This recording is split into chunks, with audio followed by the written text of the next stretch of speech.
The CBS Radio Mystery Theater presents...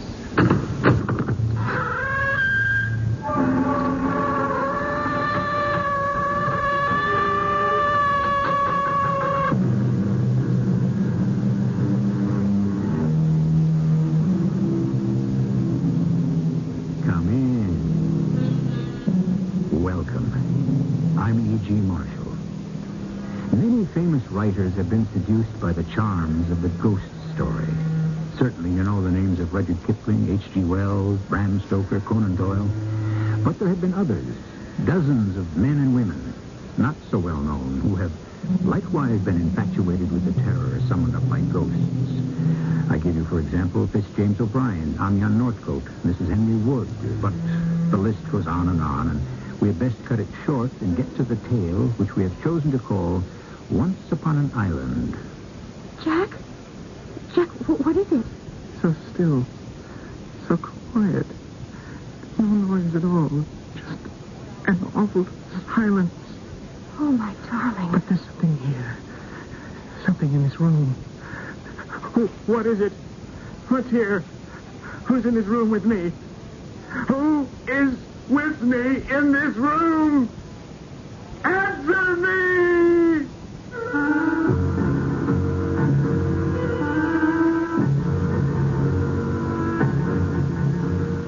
Our mystery drama, Once Upon an Island, was written especially for the Mystery Theater by Elspeth Eric and stars Norman Rose. I'll be back shortly with Act One.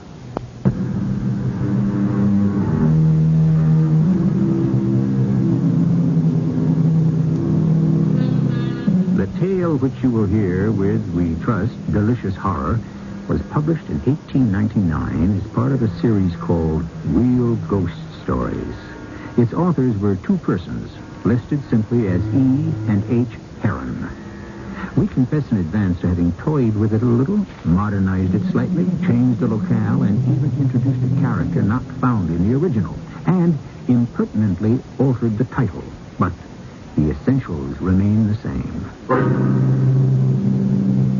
My name is Jasper Lowe. At the age of 65, I resigned my position as professor of philosophy at a well-known university and bought a large tract of land on one of the Caribbean islands, which I had visited several times during summer vacations and for which I had developed a great fondness. I put up a modest house and settled in quite contentedly. Since I had never married, I planned to leave it intact to my great niece, Betty, daughter of a nephew whom I had known little and liked less. I remembered Betty as a child, and I was delighted beyond measure when I heard from her that she was about to be married and that she and her fiancé intended to visit me in my island home as part of their honeymoon trip. Hello. Hello there. Uncle Jasper! Betty, is it really you? Really and truly. Oh, come. Let me have a look at you. Jack's paying the taxi. Oh, Uncle Jack. Jack is your young man, huh? He's my husband, Uncle Jasper. For 2 whole days, I've been Mrs. Jack Turner. Isn't that marvelous? Positively marvelous. Here he comes. Isn't he beautiful? Positively beautiful. Jack, come meet Uncle Jasper. Young man, delighted to know you. I'm delighted to know you, Mr. Lowe. Betty's told me a lot about you. What could she remember about me? It's been 10 years. Whatever she remembered, it was all good. Yes, I'll come inside. I've got a good rum drink waiting for us and something to eat. Oh, good. We haven't eaten a thing since we left the mainland. And you'll be ready for some excellent flying fish with breadfruit and sliced cold mangoes. Sounds marvelous. Yes, after you. Oh, it's lovely. You've got it all set out. Yes, ready and waiting for you.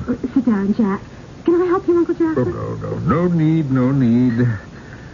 Well, now, tell me, how was your trip? Perfect.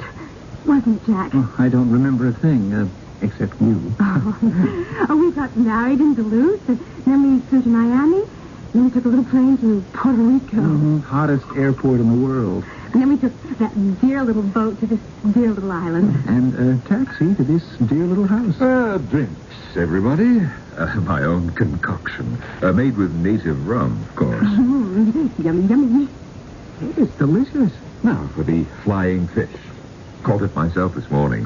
Mr. Lowe... If you want to please me, you'll call me Uncle Jasper. Or just Jasper, if you like. All right, Jasper. On our way here from the boat Now, landing... just hold out your plates. Okay.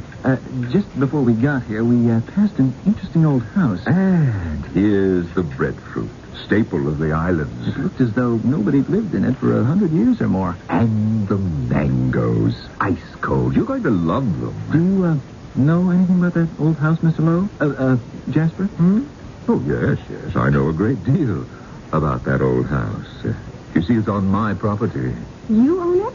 I suppose I do. It's on my property. But you don't do anything with it, rent it or anything? Oh, no. I mean, who would rent it? Well, of course, it would need a little fixing up. No matter what I did with it, no one would rent it. Well, then why not sell it? Get rid of it. No one would buy it. Once they've heard its history. Well, what history, Uncle Jasper? Oh, no, you don't want to hear it. Of course we do. You're not going to tell us the house is haunted, are you? You know, I'm not going to tell you anything. Oh, Uncle Jasper, come on. Well, maybe some other time. I suppose the old house has a ghost in it, at least one. Now, don't joke. Well, I'm sorry, sir. I didn't mean to... Well, you see, I'm a psychologist. I have my degree, and when Betty and I go back to the States, I'll set up practice there. And these fables, these old tales are fascinating to me. For I myself, of course, don't subscribe to any of them. No, nor do I. I believe in natural law. Oh, yes, so do I. Phenomena of the, shall we say, the supernatural realm are no more than projections or extensions of natural laws. Well, I agree. Well, then? Oh, there are things, I'm afraid, about the old house that won't fit in with any natural law that I know of. Things impossible. Absurd. Such as? Such as the shining man. I bit my tongue as soon as I'd uttered those words. For now, of course, the two young people were all over me, demanding to know what I meant by the shining man. But no matter how they begged me, I would not go into further detail. Such a gruesome story was not meant for the ears of two young and beautiful people embarked upon the greatest adventure of their lives. But after dinner that night, Jack Turner was at me again, and Betty, too. And at last, I relented. There is a tragedy connected with the old house that goes back a century and a half, when the sugar plantations were worked by slaves. The owner was a certain James Mackian. He'd been a merchant of sorts in Honduras. And when he'd made himself a small fortune, he came here and settled down in that house with a pretty daughter. It must have been a lovely place in those days. I hope she was happy there. Oh, yeah, I believe she was, for a time. Mackian had a number of servants, slaves they were, for this was a long time back. They worked in the cane fields. Some worked in the house, and they were well treated. Life was very pleasant, I'm told, for all concerned, until... Yes, sir? Until? Are you sure that you want me to go on? Oh, yes, Uncle Jasper. You can't stop now. Well, after 2 years of comfortable, pleasant living, Mackian had to go to, I believe it was Central America to finish up some business there, leaving his young daughter in the house with only the servants for company. But he did not worry because they were all loyal and devoted, especially his personal retainer, a man named Jake, whose life he was said to have saved in prior days. But, when Mackian returned, he found his daughter dead. Oh, how awful. Poor man. Dead. In her bed. But how? Well, an overdraft of sleeping medicine. But why would she do such a thing? Well, there seemed to be no explanation. And there is none to this day. But in his grief, Mackian blamed his faithful servant Jake for the tragedy and threw him out of the house. After a violent quarrel, so they say, At any rate, Jake disappeared and was never seen or heard of after that. As for Mackie and he fell into a deep melancholy, and later... Yes? Yes, I'm going. Finish the story. Well, later he was found lying on the couch in the library, quite mad. A hopeless imbecile, in fact. Of course, that was a long time ago. There's been nothing since? Nothing recently? Well, there's the story of a descendant of Mackins who wanted to clear up the mystery, and the agent allowed him to spend the night there. This was just before I came here. And when he did not appear the next morning, they went looking for him. And they found him lying on that same couch in the library. They took him away. And he's not spoken a rational word since. Sheer mere physical fright, acting on an overwrought brain. Such things happen. Perhaps. What about the shining man? Oh, that. Well, it is said that a shining man haunts the place. A shining man? Yes, and that a light can be seen from time to time in the library. How fascinating. Oh, you think so, do you? Of course I do. Well, there is no light there tonight. Come to the window and look if you don't believe me. Uncle Jasper. You're not trying to tell us that you have seen this light? Oh, yes. Many times. From this very window. And the shining man, have you seen him too? Oh, yes. You know, once I went into the house. It was after dark, and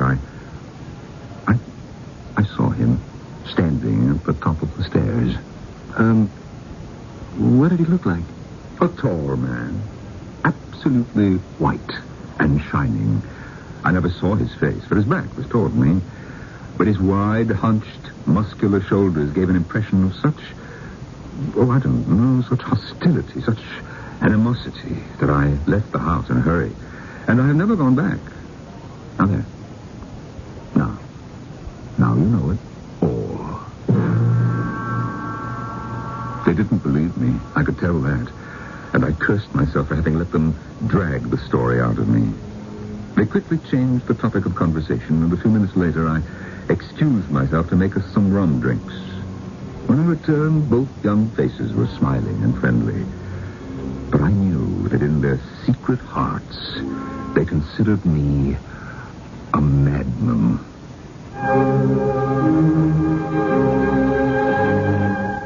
Someone once said, I believe it was a French gentlewoman, I don't believe in ghosts, but I'm afraid of them. Jasper Lowe might well echo the lady. He does not believe in supernatural phenomena such as a shining man and a light in the window of an empty house, but he is afraid of them. I'll be back shortly with Act 2.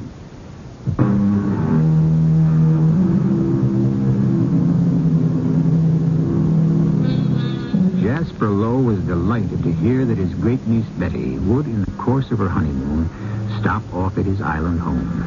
But Betty's new husband, Jack Turner, has innocently probed into the secrets of an old house on Jasper's property, from which, so it is said, a light shines from time to time, and which is haunted by the spectral figure of a man who shines in the dark. Now, Jasper has confounded the young couple by confessing that he has himself seen the light from the window, and, on one occasion, the shining man himself.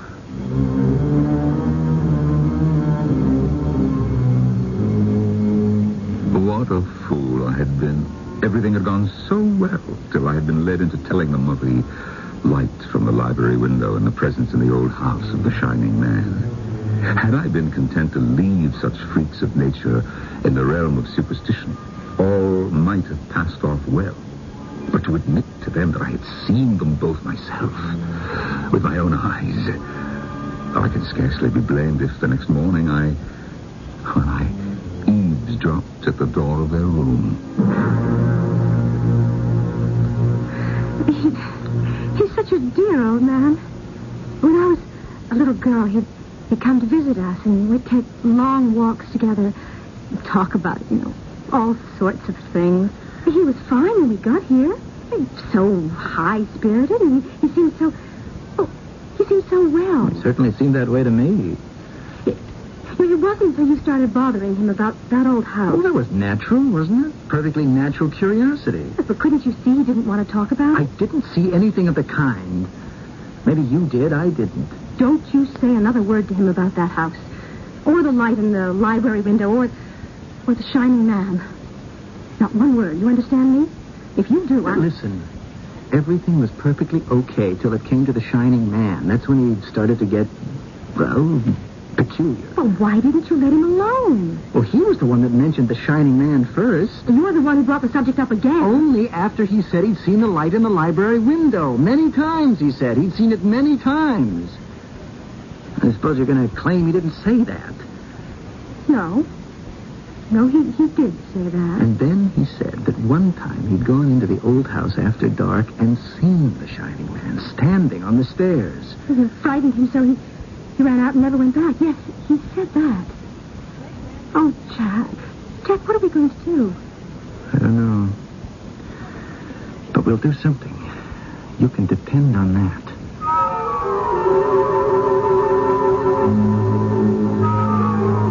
I don't know how we got through the day.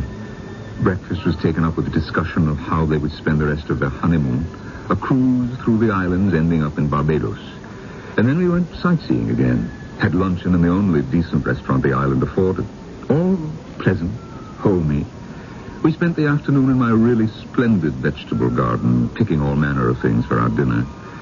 And then we all retired for a nap, because the next morning Jack and Betty would fly to Puerto Rico to pick up the cruise ship that would take them on the rest of their honeymoon.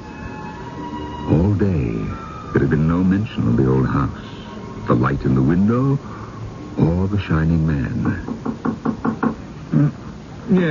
Yes, Betty?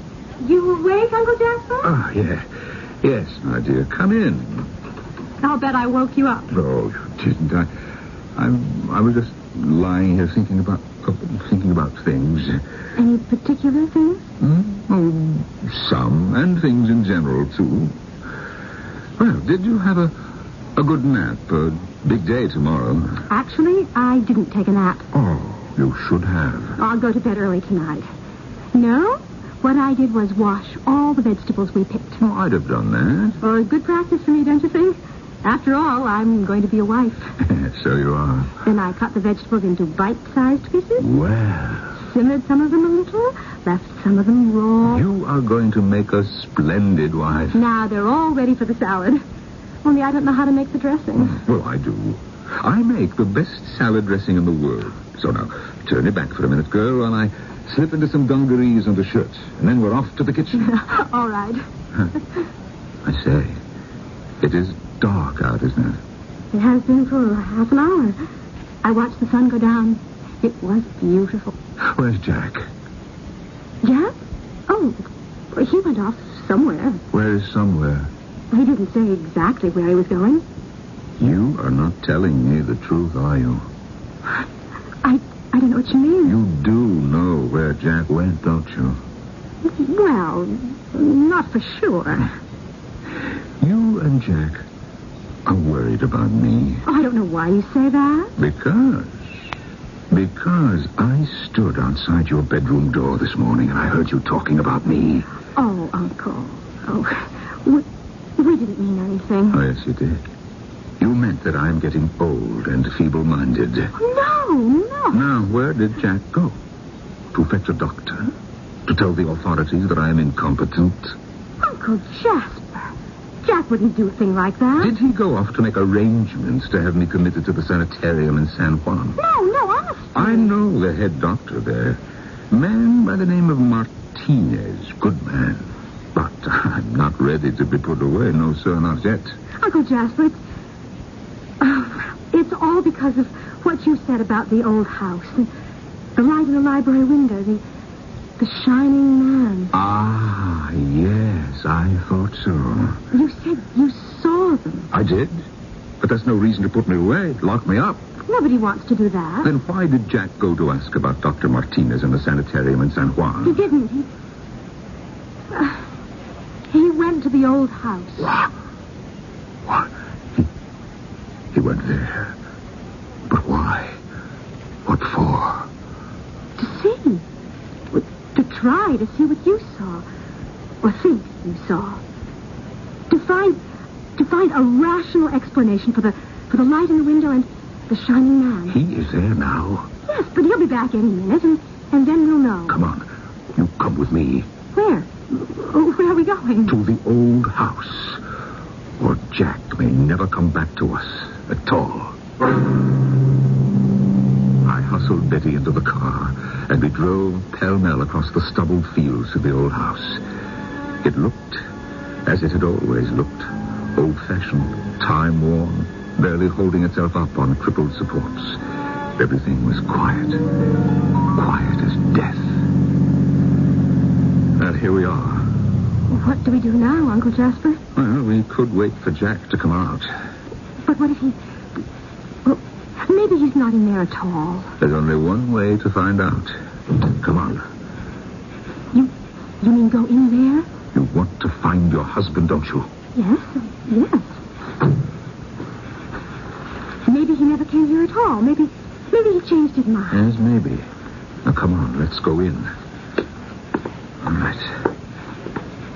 Now, I'll go in first. No, maybe you would better not come in at all. No, I want to. All right. Hello? Hello? Jack. Jack, are you here? I don't think he's here at all. It's possible. Now, come on. Uncle, it smells so dreadfully. So stagnant and damp, so musty. Yeah, here's the library. Are we going to go in there? Oh, we must.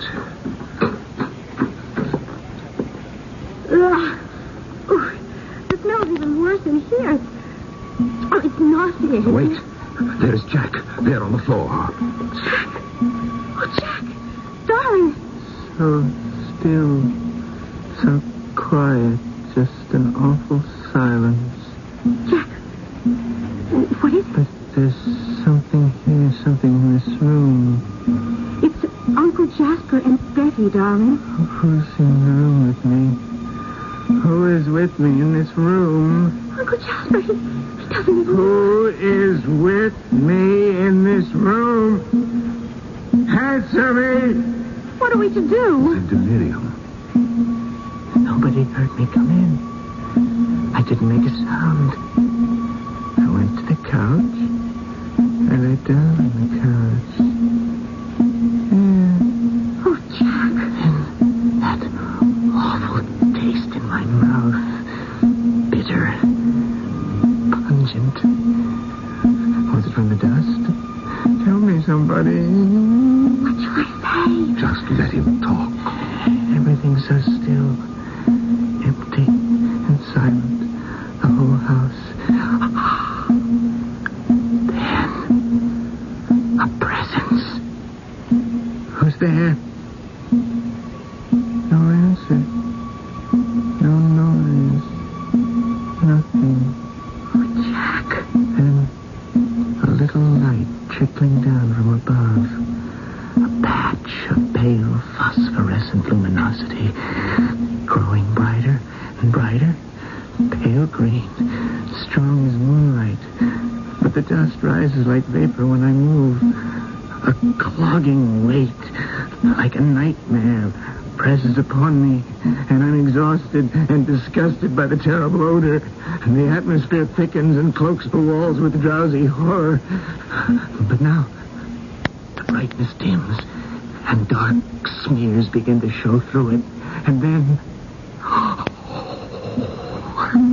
they begin to run together until out of them emerges a face, a fat, evil face, and the face sinks nearer and nearer to my own, and the light changes to black, dripping fluid, and the drops begin to fall.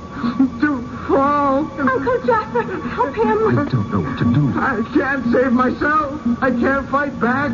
But my hands reach up to the face above me and pass through it. And I see the glazed skin quiver, and I fling myself from the couch and fall into emptiness, into a great red vacancy, down and down and down, and I am lost.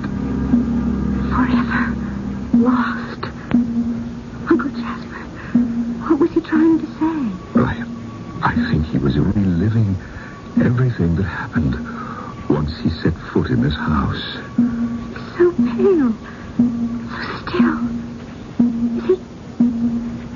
He's not... Not dead, no. Oh, thank God. Perhaps he's gone beyond our reach, withdrawn into a state of madness.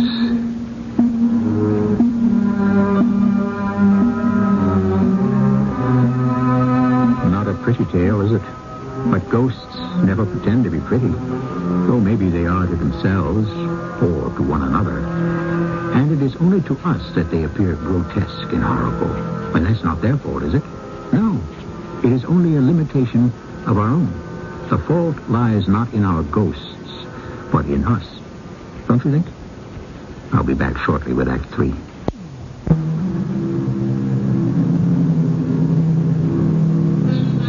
Young Jack Turner, disturbed by what he considers to be his new relative's hallucinations, has gone alone to the old house. Betty and her great-uncle Jasper have followed him there and found him stretched out upon the library floor, babbling unintelligibly of what they take to be his venture into the old house. Now he has lapsed into insensibility.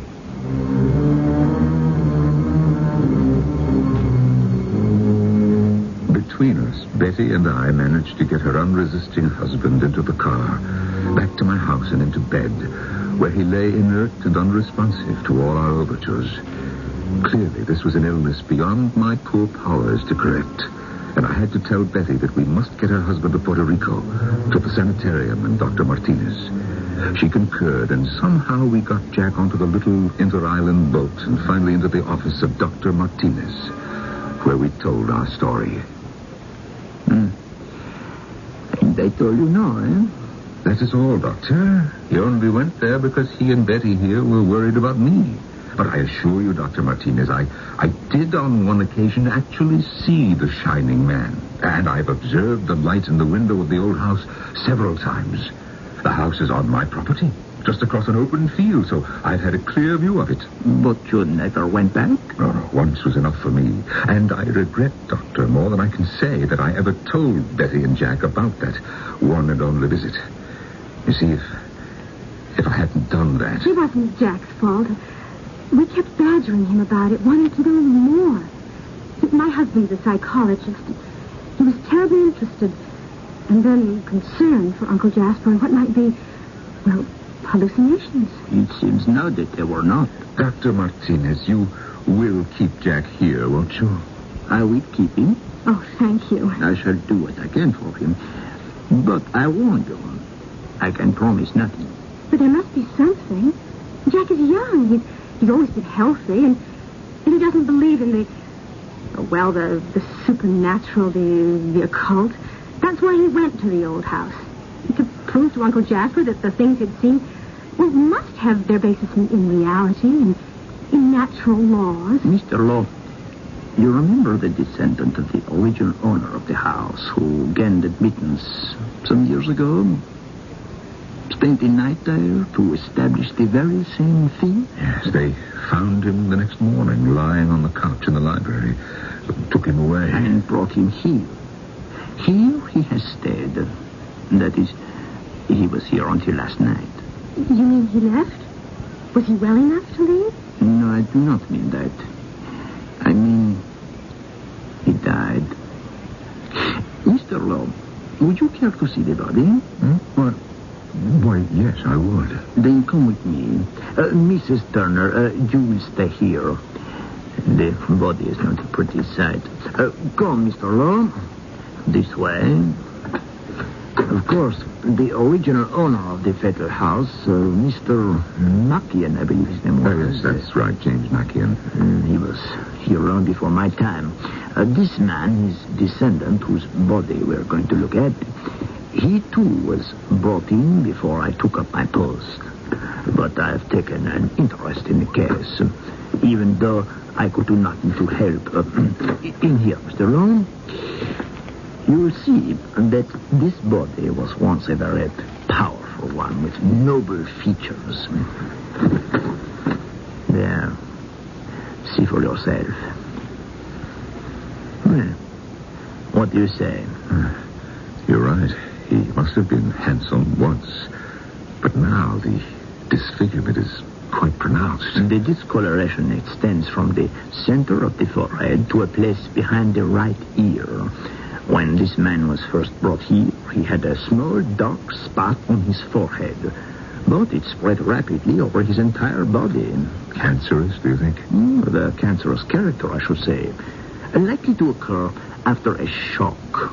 And perhaps after severe mental strain. Such as a visit to the old house. The first result of the shock in the case of this man here was imbecility. Then, an increasingly lethargic condition of the body. Finally, coma and death. Dr. Martinez, I know very little of such things, but on close inspection, this discoloration would appear to be the result of a fungoid growth.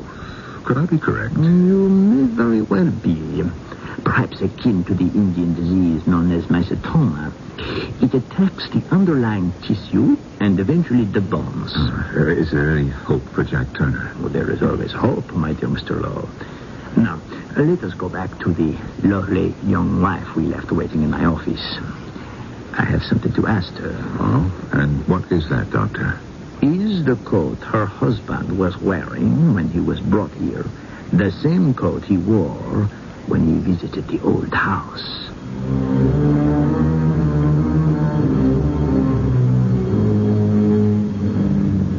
Betty said yes, it was the same coat. There'd been no thought of changing. Our only wish was to get him to the hospital in San Juan as quickly as possible. Dr. Martinez refused to enlighten us on the reason for his question and asked us to go home and wait for his phone call.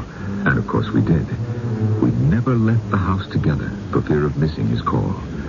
And after a week or so... Oh, well, I'll answer it, Betty.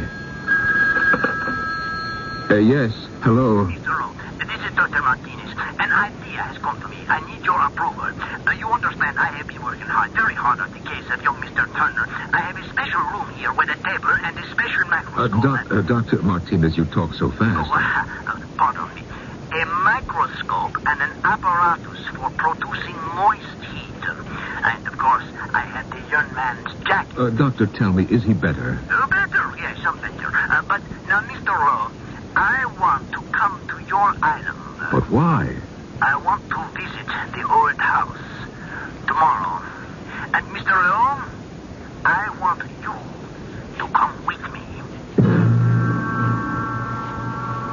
I decided to tell Betty nothing of the doctor's call, except to say that Jack was showing improvement. I did not tell her that the doctor was coming to the island and what he planned to do on his arrival. But late in the afternoon of the following day, I invented a plausible excuse and went to the pier to meet the boat which brought the doctor to the island. In my car, we drove immediately to the old house. Dr. Martinez stared at the library.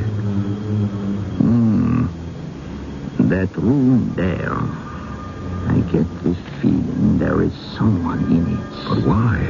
What makes you think so? I have the impression, that's all. Come, let's go in. You'd best put your handkerchief over your mouth and nose before we go into that room. Oh. Yes, you see what I mean? That is, you smell it. It is the dust. Poisonous dust. Look here. It is of a strange green color, the dust. And so much of it. All over the floor. Little hills of it. Most especially the couch. Look there. Look up. On the ceiling. Above the couch. A stain. A blood stain. Yes, I remember seeing it before. But it's grown larger. No, not a blood stain. A patch of mold and fungi that grows and growth. Look here. A cat has been walking over the couch. Not a cat, no. No animal at all. Drops from the stain. But it is the dust, such a quantity of dust which interests me. Turner's coat was covered with this fine green dust, and on the collar I found some gummy drops which I'm willing to swear will match these drops.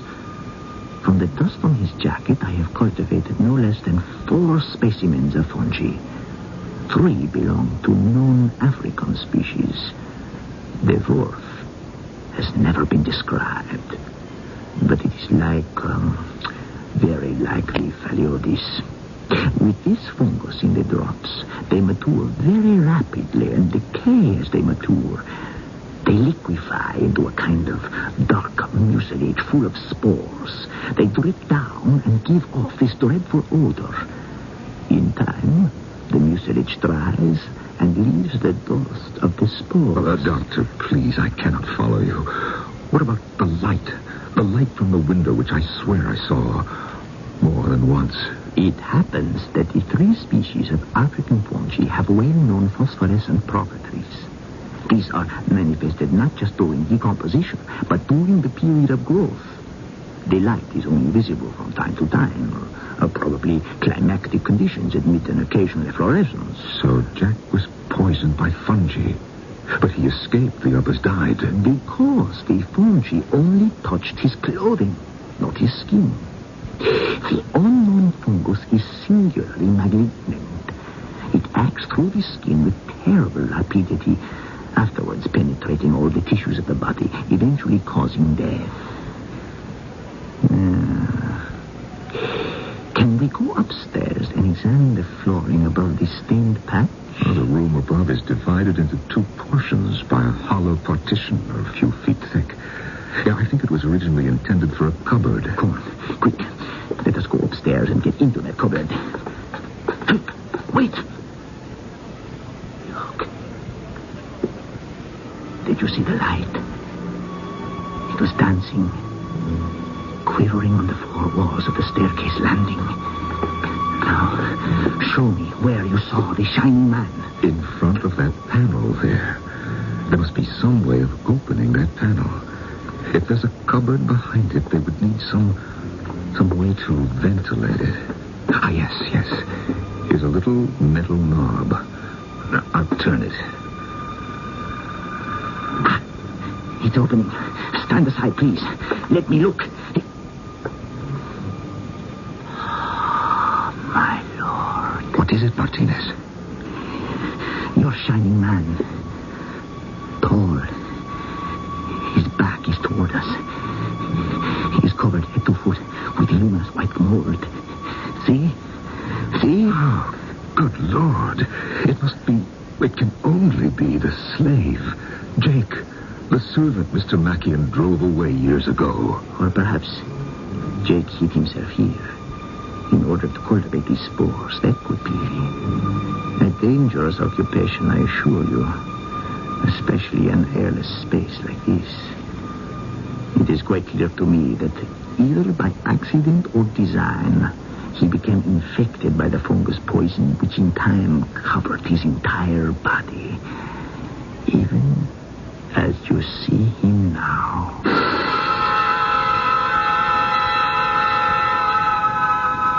Dr. Martinez and I went back to the house, and he tried to explain to Betty what he had endeavored to convey to me. I believe she comprehended even less than I did. But we both were heartened by Dr. Martinez's prognosis for Jack. He predicted that within a few weeks, Jack would come back to us, rejoin his bride, and after a few days, the 2 of them could continue on their honeymoon. And indeed, less than a month later, the doctor called to say that he himself was bringing Jack home. We should have gone to the pier to meet the boat, Uncle Jasper. Well, Dr. Martinez was very insistent that we do no such thing. He's bringing Jack to the house in a taxi. He wanted it that way. Look. Oh, look, here they come now. Ah, yes, there's Dr. Martinez. Yes. But where's Jack? Jack's not with him. Uncle Jasper, What's happened? Now, wait until the doctor has a chance to tell us. Dr. Martinez. Hello, how are you? Oh, and you, Mrs. Turner? Dr. Where is my husband? Is he all right? Oh, quite all right. He'll be along presently. Yes, but where is he? We thought he'd be with you. Now, I must tell you, when Jack and I were on our way here, I explained in detail how he fell ill and why. And she said to me, how can this horrible old house with its deadly dust and poisonous fungi be got rid of? And I said, only by burning it down. Burning it down?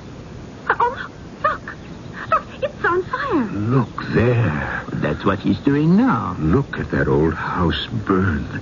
Betty, look.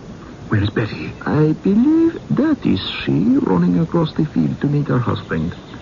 Oh, by the way, Mr. Lowe, I trust you will forgive my presumption in allowing the young man to set fire to the old house. Of course. After all he's been through, I could not resist denying him the pleasure. You have done a good thing. You have exorcised a ghost.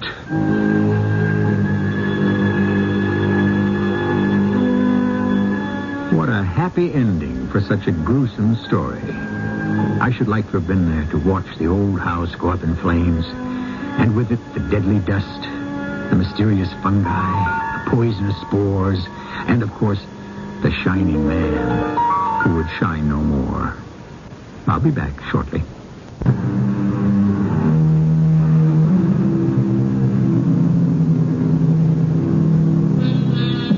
This time, of course, it turned out to be no ghost at all. Only natural phenomena issuing from natural causes. In a way, it's a pity, don't you think? I was beginning to like the vision of a shining man and a spooky light flickering now and then from the window of an old deserted house.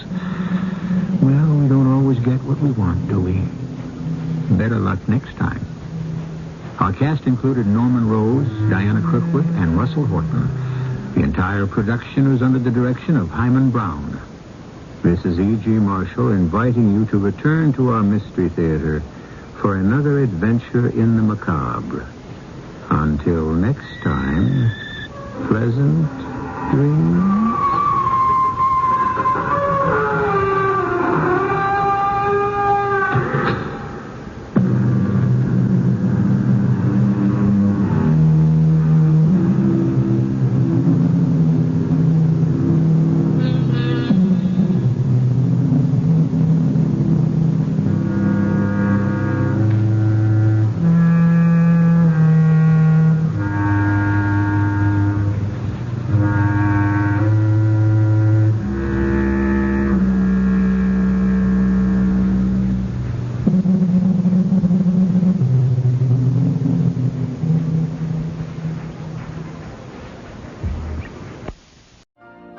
You've been listening to the OTR Gold Network.